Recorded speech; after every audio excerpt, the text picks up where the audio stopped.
Continuamos con la unidad 1. En la unidad 1 nos propusimos caracterizar al turista.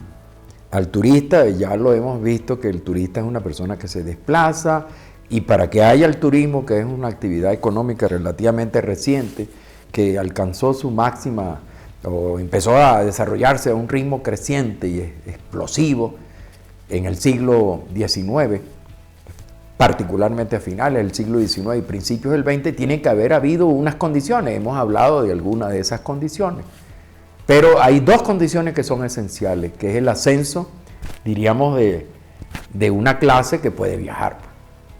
En el mundo anterior, siglo XVIII, ya al final, siglo XIV, siglo XV, siglo XVI, es un periodo en la historia europea que se llama convencionalmente la Edad Media. Es una época de la historia económica que se encuentra estratificada muy rígidamente. Dos grandes clases: la clase de los dirigentes políticos, la clase de los sacerdocios, y la clase de los pobres, pues, lo que se llama el tercer estado. Pues. Se tienen que producir cambios dentro de esas clases, dentro de la estructura feudal.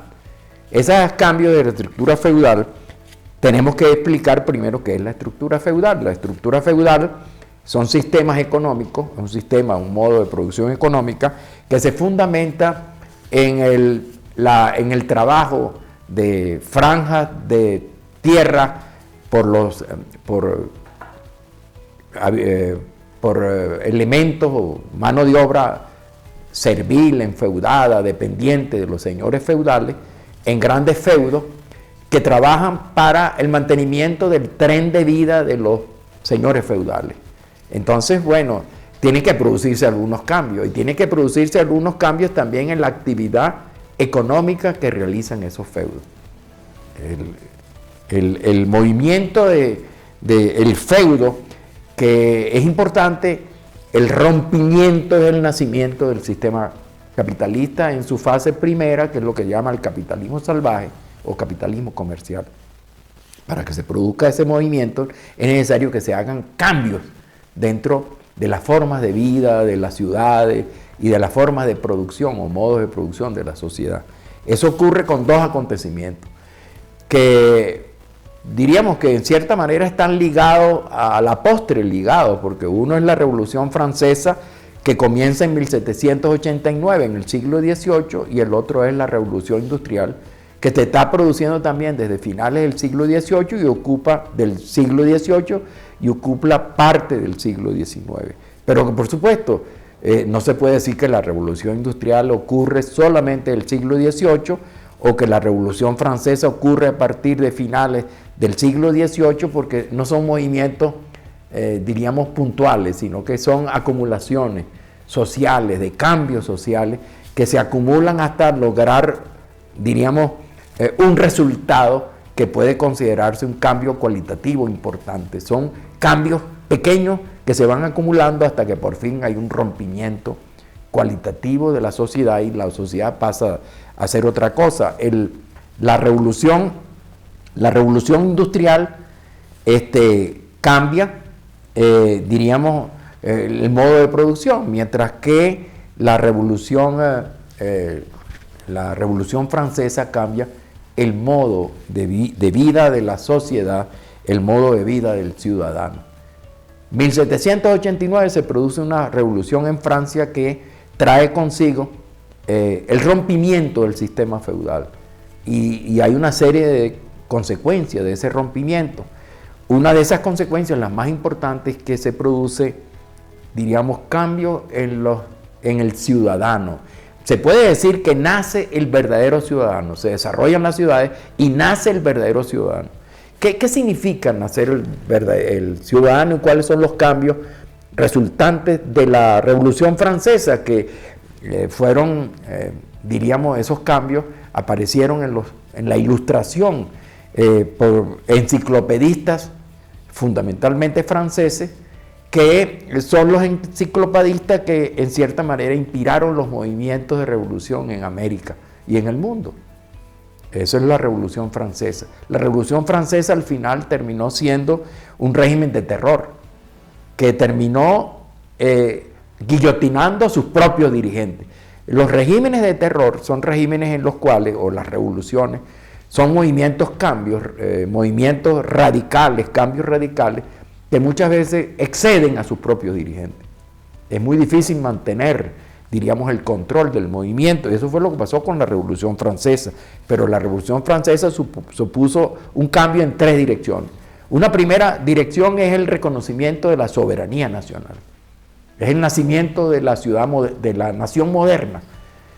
Se pasa entonces del reino monárquico a la nación independiente, la nación soberana.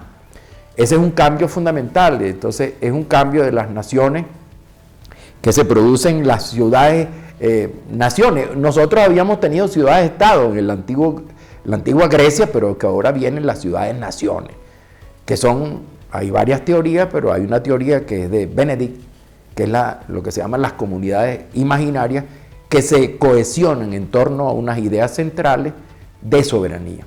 En segundo lugar, cambia el poder.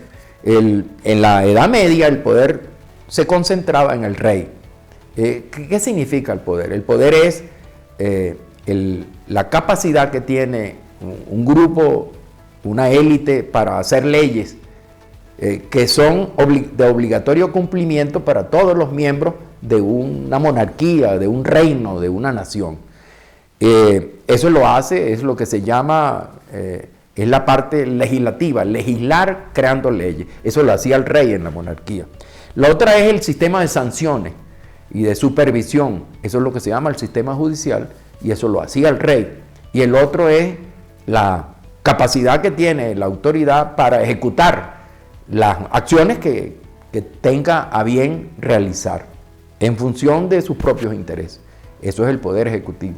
Con la Revolución Francesa se rompe esa estructura monolítica en torno al rey y se van creando poderes separados, en teoría. Poderes separados en teoría. Ustedes se dan cuenta que en las naciones modernas hay 3 poderes: el poder ejecutivo, el poder legislativo y el poder judicial. Y teóricamente hay una independencia de cada uno de esos poderes, pero en la práctica ustedes ven como el poder ejecutivo, cuando son gobiernos presidencialistas, influye muchísimo sobre las decisiones del poder judicial o influye muchísimo en las decisiones del poder legislativo. Entonces prácticamente es una ficción la separación de los poderes. Pero esa ficción, en la parte, diríamos, ideal, comienza con la Revolución Francesa. Se rompe la estructura monolítica del poder y se crean 3 poderes que son independientes. Lo ideal es que esos poderes sean independientes.